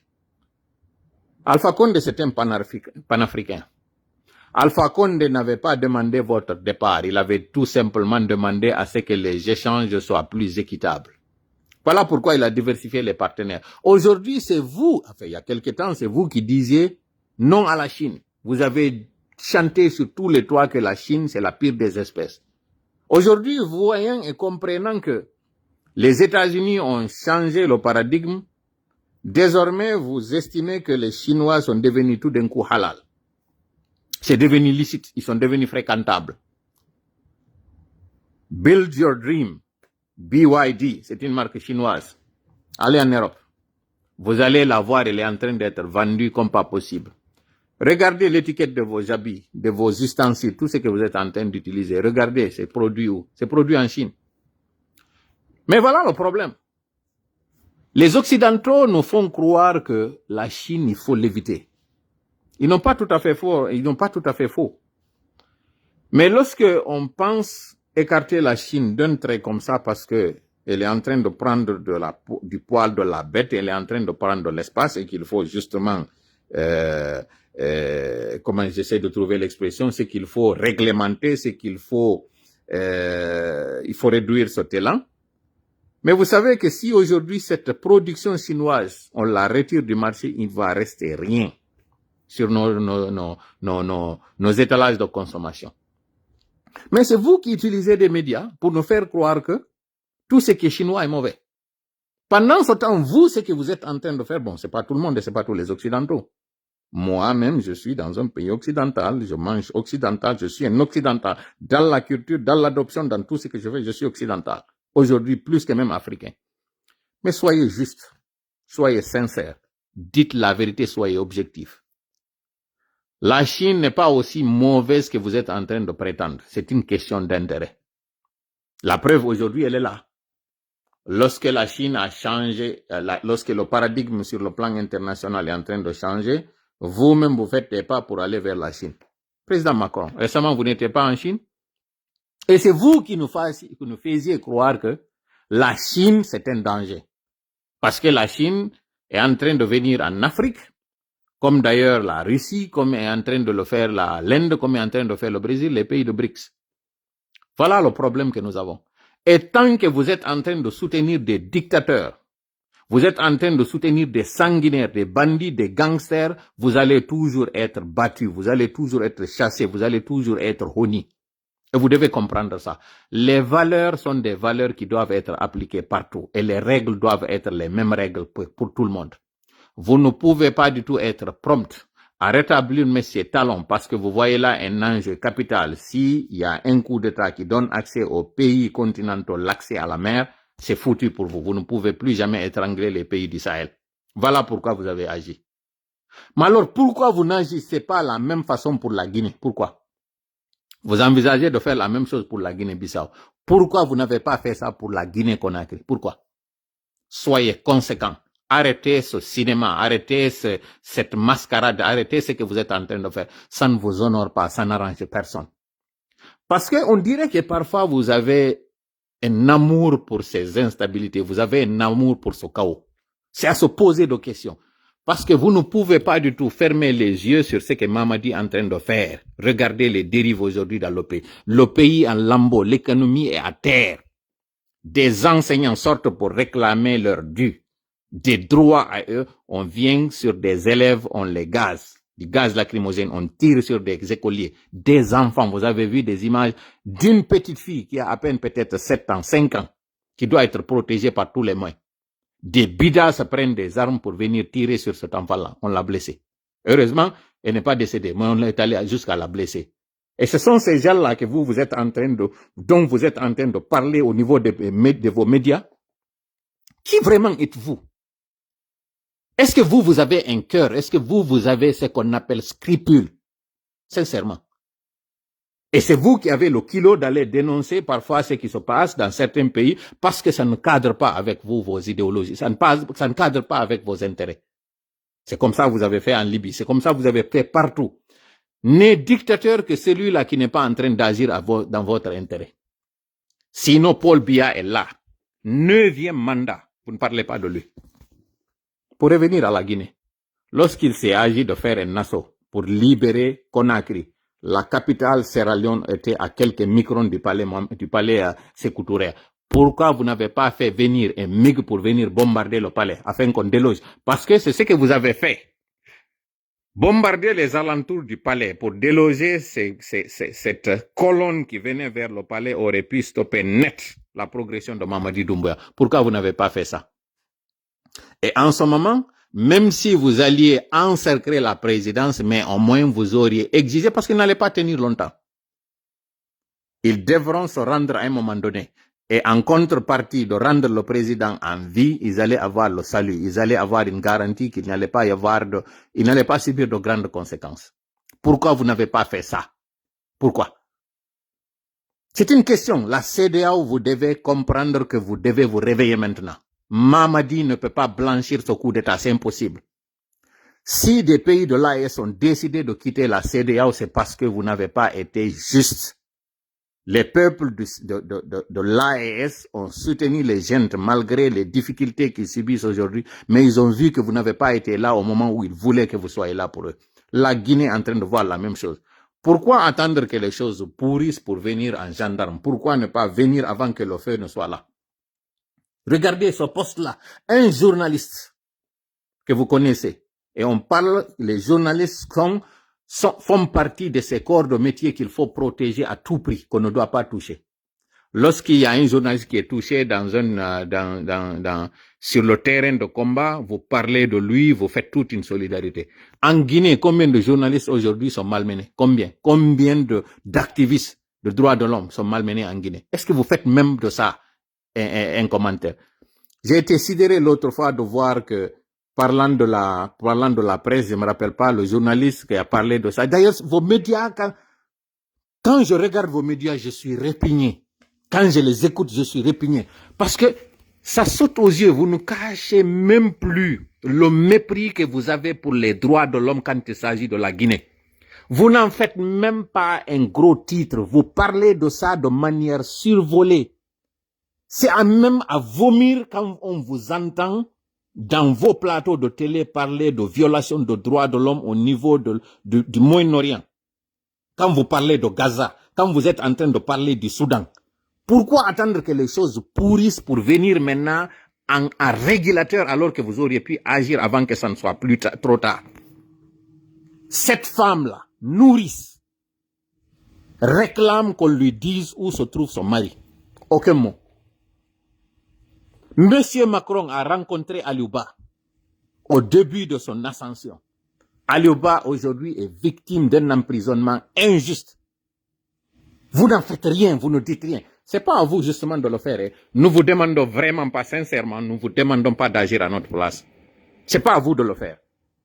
Mais nous vous demandons une seule chose, mettez-vous de côté, arrêtez de soutenir lorsque nous sommes en train de combattre ces criminels. C'est ça le problème que nous avons avec vous. Nous ne vous demandons pas de faire le travail, le combat à notre place. Mais nous vous demandons de ne pas soutenir ceux-là que nous sommes en train de combattre. C'est tout. Aujourd'hui, soyez juste. Soyez juste. Soyez, ne pas être neutre, mais soyez juste. Ce qu'on dit en anglais, be fair. Vous ne pouvez pas soutenir en catimini Mamadi Doumbouya en lui fournissant des informations, en parfois même lui donnant des stratégies et des techniques sur comment déjouer certaines choses, comme le cas de cette grève des enseignants. C'est vous qui, sachant très bien qu'il n'a pas de force, il ne veut pas du tout qu'il y ait du remue-ménage, il ne veut pas qu'il y ait de tension pendant cette période dite électorale, vous lui conseillez d'aller en congé exceptionnel pour les élèves. Au lieu de régler le problème, vous le reportez. Pendant ce temps, vous avez décidé à réunion secrète d'aller kidnapper nuitamment les leaders syndicaux, d'aller menacer certains d'entre eux, d'aller empoisonner certains d'entre eux. Et c'est l'information du jour. Nous donnons cette information en français pour que les leaders syndicaux sachent que cette période de répit de 2 semaines donnée pour ce qui sont appelés congés scolaires, c'est pour non seulement infiltrer le mouvement syndical, à l'image de ce qu'ils ont fait en 2016, 2017, 2018 avec Souma, et c'est d'ailleurs lui, Abakar Souma, en complicité avec Moussa Moïse Souma, ils ont fait un échange et on m'a fait écouter cet échange. Au début, je pensais que c'était de l'intelligence artificielle. L'échange entre Abakar Souma du SLEG et Moussa Moïse. Vous avez parlé un échange de 8 minutes 46 secondes. Juste pour vous donner une idée, allez dans vos répertoires pour que vous sachiez que l'extrait audio, nous l'avons ici. 8 minutes 46 secondes, cet échange que vous avez eu. Vous avez parlé une partie en français, une partie en soussou. Moussa Moïse a dit de faire tout possible. Comme j'ai dit, je pensais que c'était de l'intelligence artificielle. Nous n'avons pas fait jouer l'audio ici pour le moment parce que ça implique là la compagnie de téléphonie que vous avez utilisée pour échanger, cet échange. Vous avez dit qu'il faut tout faire pour ne pas que ces gens qui sont toujours mécontents fassent vaciller le pouvoir de Mamadi et que c'est une question de l'aider. Cet échange, nous l'avons ici. Et ça fait honte, et c'est très dommage. Parce qu'à un moment donné, lui, Abakar Souma, nous l'avions soutenu ici. Parce qu'il défendait l'intérêt des enseignants, l'intérêt des contractuels. Et c'est lui, Abakar Souma, aujourd'hui, qui vient, qui dit que ce sont des loupards. C'est lui qui vient aujourd'hui, qui dit que cette grève n'est pas du tout, d'abord qu'elle est sauvage, ensuite qu'elle n'est pas du tout légitime, et qu'il faut tout faire pour casser l'élan de ces enseignants. Vous avez combien d'années pour que ces contractuels puissent être des fonctionnaires en plein temps? Combien de temps vous avez eu? Pendant ce temps, vous recrutez des militaires, des milices, ça et là, et vous les gavez, vous les injectez dans l'effectif de l'armée parce que c'est ce qui vous intéresse. Pas l'avenir des enfants de demain, pas l'avenir des cadres. Vous, ce que vous aimez, c'est la médiocrité. Honte à vous, sincèrement. Vous n'avez pas de pitié, vous n'avez pas d'estime pour le peuple de Guinée. L'avenir de demain, les enfants, vous êtes permis même d'aller infiltrer et de diviser des mouvements syndicaux. Aujourd'hui, c'est ce que vous êtes en train de faire. Et vous pensez prospérer dans ça? Alors, à l'opinion nationale et internationale, tout ce qui arrivera aux leaders syndicaux les prochains jours n'est que l'œuvre de Mamadi Doumbouya et de son clan et de ses gangsters. Mettez-vous à l'abri, chers camarades syndicalistes de l'éducation. Changez vos lieux de résidence. Une réunion secrète s'est tenue hier. Au cours de cette réunion, il a été décidé de vous pister et de savoir où vous vous trouvez pour venir vous kidnapper nuitamment. Après votre kidnapping, certains d'entre vous seront menacés, intimidés, et on montrera que ces personnes-ci, elles persistent. La même chose qui est arrivée à Abdoulaye Sow, paix à son âme, risquerait de vous arriver. Vous avez tous entendu comment ils ont kidnappé un leader politique pour l'amener quelque part, le déshabiller, le bastonner. Ce leader politique aujourd'hui ne parle plus de politique. Il a complètement décidé que la politique, ce n'est plus son affaire parce qu'il veut sauver sa vie. Et lui, c'est un proche à Mamadi. Du moins, même un de ses frères est un membre, est un corps habillé. Si celui-ci a été bastonné, menacé de cette façon-là, qu'en est-il d'un enseignant qui n'a que sa plume et sa craie? Qu'en est-il de cela? Et vous pensez que c'est comme ça que vous allez régler le problème de la Guinée? Non, c'est pas comme ça que vous allez régler le. Parce que les enseignants sont déterminés. Ce qu'ils demandent, c'est légitime, c'est vital. Vous devez accéder à leurs demandes, vous devez le faire. Mais puisqu'il n'y a pas d'argent, vous ne pouvez pas le faire. Il y a de l'argent pour faire de la propagande. Vous avez de l'argent pour dilapider. Vous avez de l'argent pour corrompre. Vous avez de l'argent pour distribuer des véhicules. Mais vous n'avez pas d'argent pour payer ces enseignants. Ces 4x4 que vous avez distribués à ces sous-préfets. Un seul 4x4 aurait pu régler le problème d'une préfecture en termes d'enseignants. Ne serait-ce que pour cette petite période. Un seul véhicule 4x4. Et là, vous avez donné à des sous-préfectures. Même pas à des préfectures. C'est dire combien de fois c'est une foutaise que vous êtes en train de faire sur les enseignants, sur les parents d'élèves. Mais c'est pas encore vous, hein. C'est pas vous. C'est le peuple de Guinée qui voit, en cette occasion, une occasion propice pour amener le CNRD face à ses responsabilités, mais qui préfère se taire, qui préfère vous laisser aller comme si de rien n'était. Peuple de Guinée, réveille-toi. Si tu ne te réveilles pas, le CNRD, vous avez entendu des rumeurs d'arrestation au sein de l'armée, que nous ne confirmons pas, mais non plus que nous n'infirmons pas. Ce qui est sûr, Mamadi est sur un piédestal. Mamadi est sur le qui-vive. Mamadi n'a plus l'esprit tranquille. Il sait que son pouvoir a vacillé déjà et qu'il ne tient que sur la baïonnette. Tant qu'il est en train d'intimider ceux qui sont en train de sortir aujourd'hui et chanter, il a des gens qui sortent. Il n'y a pas de sincérité. Rien, absolument rien. Merta et poulal. Oya foto lankota wata kondo live on ojetti 1h18 minutes. Kondo woni ko mi nyogginanta on do. Problème on a réalité kon kondo yide do njuri nyaki no yalte yenne. Peini o jonna ma mbudi na mbudi o jonna ka mbudi. Mbudi alaka o jonne. Na defangudugol mo non mi yalti mo ne wolide dum do. Ko woni ko kanko wawi yewtitude njulaabe ben. Ko fulbe woni finance de hande do pour la plupart campagne makko on kanko maladie dugula ko fulbe be woni wadde dum. Puisque non ben fulbe don kanyum kadi ko woni wadirde kabe wada ka hakkile mabbe ko be yeta kon walle mo modon on ko dum hadi hanjoni be ittamo. Duwanodo wonde directeur de campagne Mamadi on ko mo Bascott. Ko dum woni ko non on faamale koko wondon e yide do wonbe yaltude do yenna sonka o yido rastaman jo yaltunodo on do kanyum o yahanno e kono be natamo modi o yahanno lancio o sare ndego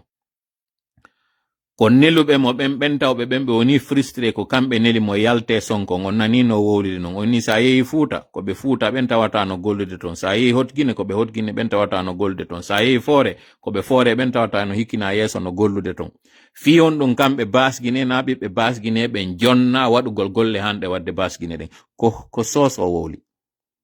siko pulal no minna ko pulal o yewti on ko soso o wowli famoɓe ɓen soso gori tigi tigi anduɓe ɓen sorori ɓen tigi no andi wonnoɓe yaltude ɗo non sonka balɗe ɗo yalɓe deƴƴi comme par hasard en fait ko guerre de clan woni e waɗude hande ɗo e nder CNRD o ko geɓal wona iwtirede ɓawmo njuuri ñaaki jonnaka mbuuɗi mi fillo mbuuɗi ala ɗin ɗi CNRD jonna ɓe commandike noon mbuuɗi ari plan sabiye on ɓe fuɗɗike gollede conséquence ji muɗi non e nder ɗe balɗe ɗe jonte wonde arde ɗo kala ko yeyete no 150.000 wonta e 250.000 parce que ka plan international on sikka e noon fewndo ɗo ko parce que yimɓe addi devise ji yawɓe vacances ji ɗin fi fendane on hino addi devise ji on sikka ko ɗum ɗo woni e waɗude hande ɗo ni mbuuɗi ɗin ɗi ala valeur on sikka ko ɗum on sikka si ɓe fokkitoy ɗo ɓe inni sodoygol ɗi ƴawitoye ɗi ƴawata yanugol majji on ɗo ko chute libre waɗata ɗi ɓurta e kañum kadi yanoyde ɗo ɓe andu ɗum ɗon noon ɓe anticipe si ɓe inni ɗo ɓe moƴƴinde biyede 50.000 e 100.000 ji ɗi ɓe andu gasa ɓe anticipe andi mo andi hirande mum ko ɗeɗɗede alan sara heway tun on tipo waɗa dande jama lagine son andano ɗum mi ara mi furnitana on ɗuɗo mi fillito directoire de campagne on ko base kotiyejo duwano jonnede ɗum no andirno ɗon noon fewndo tampadre ko kanko kasori waɗano directeur de campagne on jeeyaɗo baskot neɓino ka njuuri ñaaki duwano ittede ka poste makko kono ɓaytun ko o pullo ko fulɓe ɓen ɓe haton jini ko ɓe manipula fiyo ɓe wawa heɓude no ɓe équilibrira ko ɗum waɗi si wonɗon e yide ka fewnda ɗo ni mbuuɗi lanni e leydi ndi ko njulaɓe ɓen ɓiƴa yaltini ɗi mbuuɗi ɗi wonɗon e yide ɗo no jonnude partout bonne nouvelle on noon sikko ano mi wiri on noon en waɗi duwa en toriki Allah yo Allah jattitu jawle ɗe ɓe jogiɗe ndeno CNRD yana ɓe anduno ɓe fop hino sutenude non CNRD haray ɓe ɓilli ɗin mbuuɗi ɗi ɓe dépense ɓe hettataɗi kañum kadi par ce que wolniɓe ɓe nanali ɓe jaɓali ɓay ɗon ɓe jaɓali no ɓe jaɓiro e aroyay fop hino andi ka alqur'ana fi annabi Musa no yewtira no waddiri noon e Firawna kono piiji ɗiɗi ɗi Firawna nde annabi Musa waddi e Firawna waddi e Qaruna ɗi tawata hiɗi sendita c'est dire ɗi yuɓɓindiraka Allah no yewti fi Qaruna ka nder alqur'ana ko honno tawirno ko jeyanoɗo yimɓe annabi Musa ɓe o bewi e maɓɓe sabu non ko o bewi e maɓɓe ko Allah ñande go waɗi o yaltoy tawi mo ɓorni e nder cuɗari makko ni yimɓe makko ɓe yi in ara mi wayno makko ɗo kanko Qaruna sabu ko tawata ko yimɓe mo yiide mo e nder ngalu makko yiya wacca fi makko sikka kanko adu makko moƴƴi o haɗali ɗon tun o tawi yo toño annabi Musa yo ndaro ɗin tunuɗi e ɗin ɗi o bakata e annabi Musa fi annabi Musa yan ko ɗum Allah waɗo e mo Allah waɗi leydi ndin ndi moɗimo taw kanko woɓɓe go fuɗɗi yaltude wi'a ko leydi ndin moɗirimo ko fi yo jawdi makko ndin heddano annabi Musa yimɓe muɗum ɓay ko wonɓe ɗaɓɓude kalsi ko ɗum ɓe wi ɓe inni ko tampuɓe Allah moɗini leydi ndin kañum kadi suudu makko nun e jawli makko nin fop naati ka nder leydi kono hakkunde mutugol makko on ɗon yimɓe ɓen ala yuɓɓindirde gibi ɗum ɗon non waɗono e yawgol makko ɓillo kanko Firawna tampereji waɗoynoɗi yeeso ɗon ɗin haasi kanko kadi non ndiyan ɗam moɗoymo ɗiɗo ɗiɗi ala ka yuɓɓindirede par ce que si a yuɓɓindiri ɗiɗo ɗiɗi a waway famude laamu ndunde rankewunde no yana wo taw ko support économique on taw adoto yanode ko ɗum ɗo taw Allah fukkinta ko ɗiɗo Allah taw ɓunata ɗi yana taw few suti yemɓe ɓen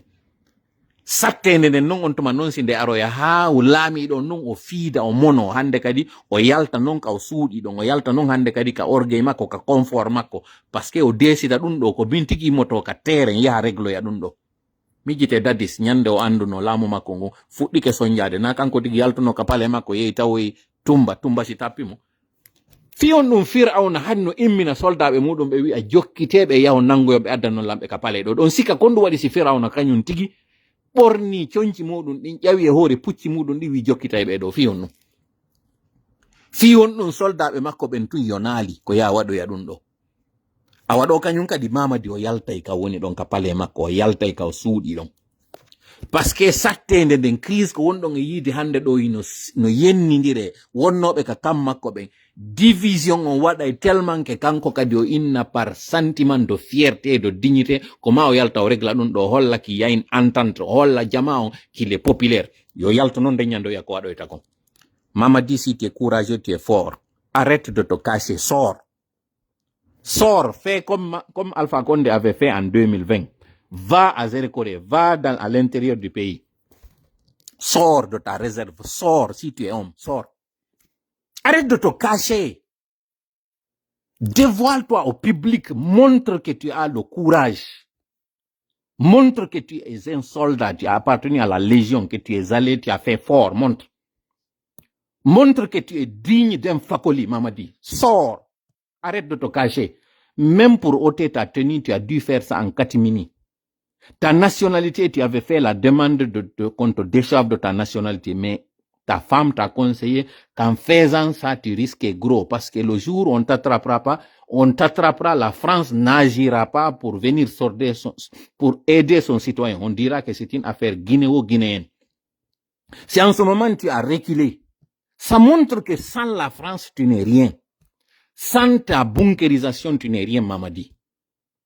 Pourquoi aujourd'hui tu arrêtes des officiers? Pourquoi tu as agi de la même façon que tu es en train d'agir aujourd'hui? Sois courageux, sois un homme. Si tu es sincèrement un homme, montre que tu es homme. Arrête de kidnapper des gens. Arrête d'intimider. Sors comme le faisait Lansana Conté. Sors pour que les gens te voient. Sors comme le faisait Dadis. Tu n'es pas un homme, Mamadi. Tu n'es pas un homme. Si tu étais un homme, affronte les Guinéens, assume ta responsabilité si tu es un vrai homme. Arrête de te cacher, arrête d'utiliser des mouvements de soutien des femmes analphabètes, des personnes dans la misère. Arrête d'utiliser cette classe d'ouvriers, arrête d'utiliser des gens parce que tout simplement, tu es en train de les intimider, tu es en train d'utiliser leur précarité, leur pauvreté pour leur faire croire que sans toi, il n'y a rien. Sois courageux, conséquent, fort. Sors, montre tes muscles, montre-les. Sors de ta réserve, Mamadi. Sors battre campagne. Parce que tu sais que demain, ce que tu vas dire, que c'est pas moi qu'on t'a forcé, qu'on t'a obligé. C'est ça que tu prévois. Et tu n'échapperas pas à ça, Mamadi. Tes formateurs là, ton bouclier là, c'est pas ce qui va te sauver de ce qui t'attend. Tu n'échapperas pas, Mamadi. Déjà pour décoller, tu as du mal. Comment toi, tu penses maintenir cette barque? Comment tu penses maintenir cet avion en altitude? Comment tu penses faire ça, Mamadi? Réfléchis, arrête avant que ça ne soit plus tard, déjà trop tard qu'il en est. Ceux qui te conseillent ne t'induisent qu'en erreur. Tu ne t'en sortiras pas. Qu'est-ce qu'on doit te dire pour que tu comprennes ça, Mamadi? Écoute ce que tes enfants te disent, certains de tes enfants qui ont vu que tu es sur le mauvais chemin. Écoute ce qu'on te dit. Arrête d'écouter ces sirènes révisionnistes, arrête d'écouter ces vautours qui sont en train de te parler. Arrête d'écouter ces faucons. Sache que le jour où il y aura de condamnation, où il y aura de problèmes, c'est toi qui vas assumer tous ces problèmes.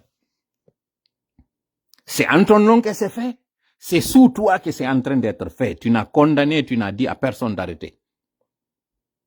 Encore une fois, comme on a dit, les défections commencent à se faire alors qu'on n'a même pas atteint nulle part. Si la basse-côte t'abandonne dans ce que tu es en train de faire, tu es foutu, Mamadi. Tu es foutu et à jamais. Et tous ces crimes qui se feront en ton nom, c'est toi seul qui vas répondre. Tu n'as aucune porte de sortie. Recule, arrête ce qui est en train de se faire, arrête. C'est encore possible de faire machine arrière. Si aujourd'hui tu te lèves, tu dis stop, tu commences à arrêter ceux qui ont chanté, ceux qui ont parlé en ton nom, c'est encore possible pour que cette crise s'arrête. Mais si tu t'entêtes, plus tu t'éloignes, plus ça devient encore plus difficile pour toi. Rappelle-toi, ça n'a jamais été un fleuve tranquille depuis que tu as décidé de changer de direction. Ça n'a jamais été une partie de plaisir, ce que tu es en train de subir depuis que tu as changé de parole. Et ça sera encore pire. Ça ne se réglera pas. Parce que les crises mondiales s'ajouteront à la crise guinéenne et ça fera que tu ne verras pas le bout du tunnel, Mamadi. Comprends ça, essaye d'entendre ça, comprends. Si on t'a pas expliqué ça, que quelqu'un, que ta femme gendarme, que ça c'est, qu'elle te sorte un tableau, qu'elle te dessine dessus, voilà, tu vois, un avion pour qu'il décolle, il y a une piste, il y a une distance, il y a un angle pour le décoller. Lorsqu'il sera en haut, le décollage, c'est une chose. Le fait de le maintenir en altitude, c'est encore une autre chose. Si maintenant, pour tourner sur la piste de décollage, tu as du mal à trouver l'angle pour faire décoller ton engin, tu ne sais même pas comment faire le décollage, comment tirer les bonnes manettes pour que l'avion prenne l'envol, comment est-ce que tu penses qu'avec tout ce que tu as comme charge dans cet avion-là, tu pourrais le faire décoller? Déjà, le décollage, il est raté. Toi, tu espères pouvoir t'en sortir? Et que dire lorsqu'il y aura des zones de turbulence? Tu peux t'en sortir avec ça? On m'a dit, écoute cette parabole, comprends très bien ce qu'on te dit. Tu n'as aucune chance. Ce n'est pas en arrêtant, en intimidant que les choses vont se régler. Au contraire, tu ne fais qu'augmenter la frustration au sein de l'armée. Ça ne passera pas. Ceux sur lesquels tu comptes pour pouvoir t'aider ont leurs propres problèmes. Et lorsque ça va péter, ils vont encore se désolidariser de toi et tu seras le seul responsable et l'unique fautif de ce qui arrivera. Haray no miniri non ko ma hari mi balance mi wada di do fo jango si Allah jabi haray en fottita do yewten andon division wi njani no hakkundeji mabbe en commentata non tay wadu dum hay sérieux mu tay wowlu fofi mu woni ko sengo militaire be woni ko sengo civil be c'est pas notre affaire waden tun enen ko wiwe don ko yen wadu horu gongol subbungina gongol wadugol astaghfirullah e hudugol be do no battinde mi yeti ke on no battinde mbuudi di lanni few leydi ndi gayni darade complètement di jiccike et dans les jours à venir on non no men innire on non syndicaliste ben mi wowlani be fewti be minni ko be wadiri di congé de 2 semaines ji do ko parce que mi wowlani non de nyande ka live minni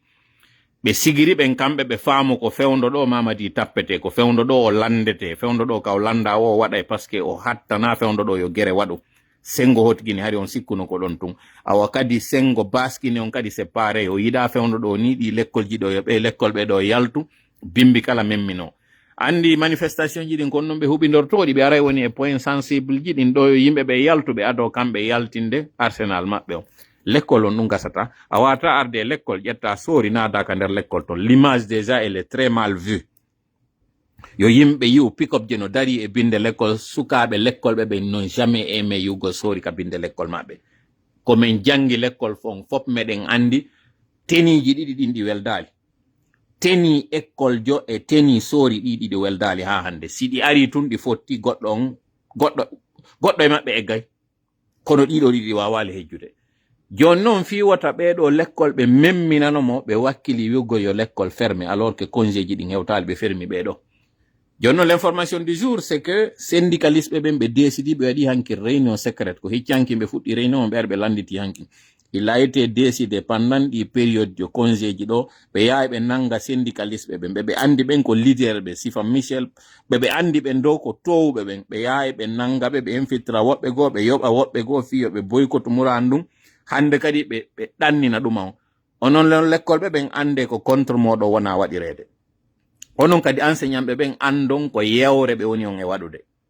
be senditi do otoje tawde gotal kala ko $50,000 ko buri fandude o ngal tigi sodete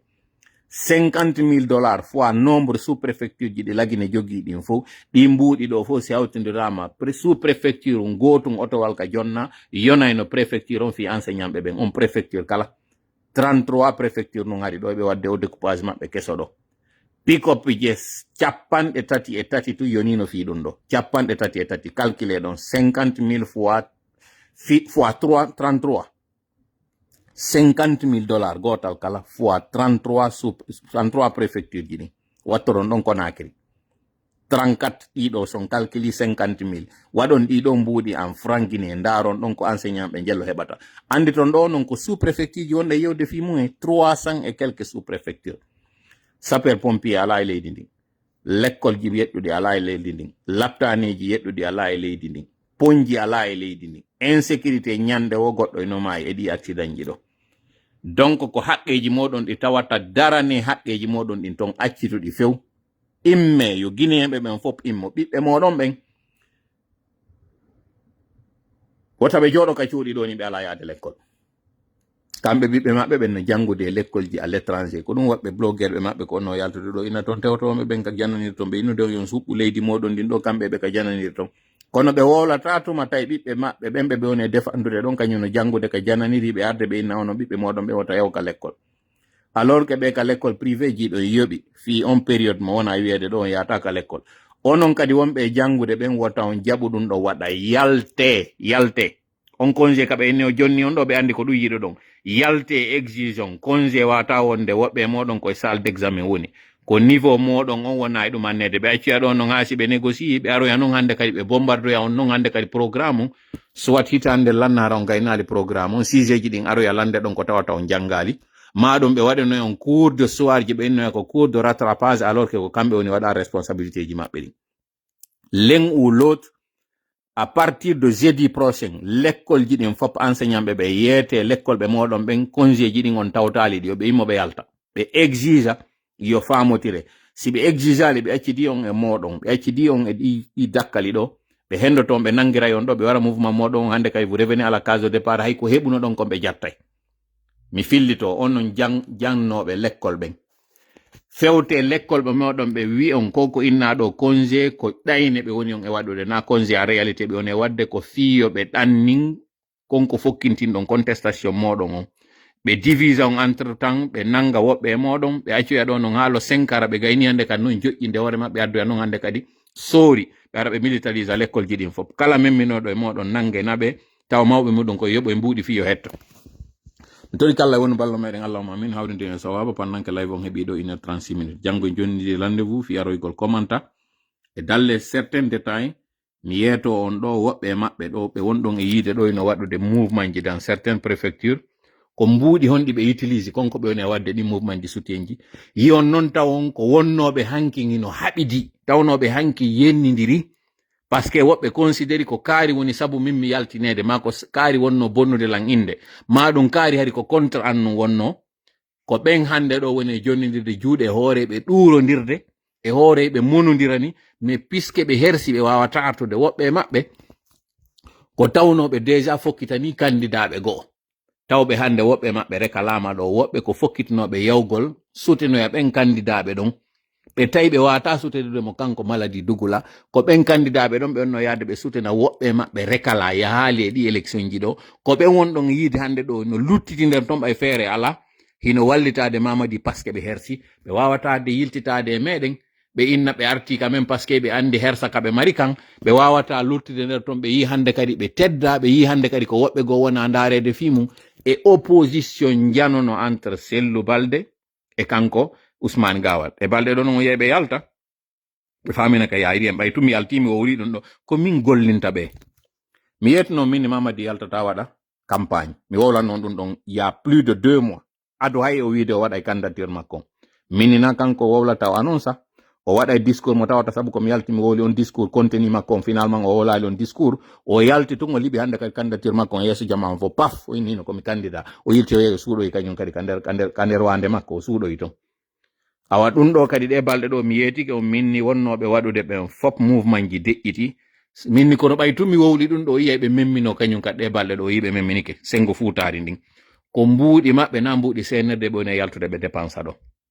kodi ɓe mari économie ji maɓɓe ɗin ɓe woni e ƴettude ɓe ñawlo woɓɓe maɓɓe no ñawli woɓɓe maɓɓe no noddude wonɓe étranger ga à l'extérieur inna adde économie ji moɗon ɗin simen heɓoyi laamu ngu men yoɓitoya en ko wonɓe extérieur woni e wallitade woɓɓe maɓɓe lagine to naɓana ɓe mbuuɗi hollugol on ha honto ko cartonji wiidiji CNRD werti holla on ha honto ko pootiji yeewuɗi ɗi warata fus ala e mum CNRD woni ka werti ɗo mo anda noon anda sikkay awa ɗum ɗo fof noon siko ɓe faala ko laatike ko onon ittinoyte ɓe ittinoya ɓe waɗoya ɗo taw yiɓe déjà ɓe fuɗɗike wiide permis de conduire fi wonɓe doginde taxi moto vignetti ɗi ɓe waɗoyta ɗin pour 2026 ko ɗi tawata on wawata timboyde ɓe yeetoy on ton fi waɗugol o goudron mo ɓe lansi ɗo entre Mamum Labe on ɓe inna fi on dole ɗon ko mbuuɗi buy yoɓa ɓe waɗanoya on péage ɗi yoɓoy ton ɗin o wawata timboyde ɓe no fondi ɓe rusay on ɓay tun on nananali men woɓɓe maɓɓe hay woɓɓe moɗon hay e yalti waɗaniɓe propagande ji dans certaines préfectures et sous préfecture on hettay on sikkay ko minen waɗoɗo no tori kala woni balla meɗen allahuma min hawride sawa ballama min allahuma salli ala sayyidina wa sallim wassalamu aleykum wa barakatuh joni di rendez vous janggo si Allah joni